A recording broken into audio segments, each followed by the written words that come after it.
হাসিকে নিয়ে চলে এসেছি, নিয়ে এসে হাসিকে খাওয়ানো কমপ্লিট হয়ে গেছে। এরপরে আমি রুটি ফুটি করে নিলাম, রুটি করে নিয়ে এবার টিফিন খেতে বসে পড়েছি। সকালে মা আর আমি এখন খাবো, তারপরে খাওয়া দাওয়া করে যা টুকটাক কাজ করে আমি পুজোর দিকে চলে যাবো। তো আজকে কি টিফিন করছি সবই তোমাদের সাথে দেখাচ্ছি, দাঁড়াও চলো। আর একটা কথা বলো, এই দেখো বন্ধুরা, আমি আজকে টিফিন করছি তোমার পেঁয়াজ, বেগুন দিয়ে, আলু দিয়ে আর মটরশুঁটি দিয়ে একটা ভাজা ভাজা টাইপের রুটি আর সুজি, একদম সিম্পল টাইপের জল খাবার। তো কার এরকম সিম্পল টাইপের জল খাবার খাওয়ার পছন্দ? শুভ সন্ধ্যা বন্ধুরা, এখন বাজে ঘড়িতে 9টা বাজতে যায় প্রায়। তো হাসির বাবা হাসির জন্য একটা জিনিস নিয়ে এসেছি, দেখাচ্ছি চলো।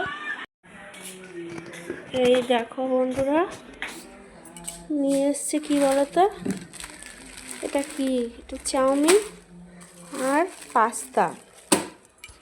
তো হাসির অর্ডার, ওকে সন্ধ্যেবেলা এটা করে দিতে ওর খিদে পেয়েছে, তাই তো এখন এটা করব। তো চলো, এটাকে আমি পেঁয়াজ, আলু আর পেস্ট দিয়ে করবো।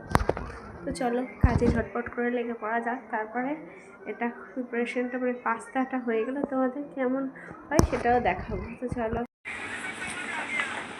গায়ের চাদর উপরে দেখো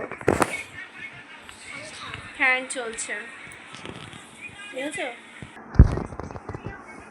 তো আমি তো আমার পাস্তা নিয়ে চলে এসেছি। পাস্তা না চাউমিন? পাস্তা চাউমিন, পাস্তার সাথে চাউমিন মিশিয়ে দিয়েছি, তো দেখাচ্ছি দাঁড়া তোমাদেরকে। তো এই দেখো বন্ধুরা, পাস্তা সাথে আবার একটু চাউমিন মিশিয়ে দিয়েছি, আর এতে দিয়ে দিয়েছি আমি একটু বিনস আর কি দেখো দিয়েছি, লঙ্কা দিয়েছে, আলু দিয়েছে আর পেঁয়াজ আর দিয়েছি, এর মিক্সিং করে তারপরে তোমার করেছি। আর আমি ওপর দিয়ে একটু ম্যাগি মশলা ছড়িয়ে নিয়েছি। আর ওই যে হাসির খাওয়া হয়ে গেছে, নিয়ে এখন থেকে নিয়ে নে।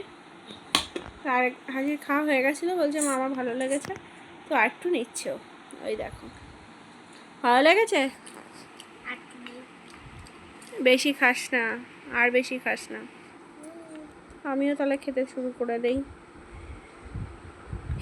তোমাদের কার কার এরকমভাবে তৈরি পাস্তা চাউমিন করে বাড়িতে খাও? দোকানে তো আমার মনে হয় চাউমিনটাই বেশি, চাউমিনই করে, পাস্তা কি আর দেয় না। আমরা ঘরোয়াভাবে করেছি বলে এরকমভাবে করেছি। আমার তো আমি আমার পাস্তাটা খাচ্ছি, তারপর হাসিকে পড়াবো। তো আজকের ব্লগটাকে এখানেই শেষ করছি, আর কন্টিনিউ করবো না। তো তোমাদের সাথে আবার নেক্সট ব্লগে দেখা হবে।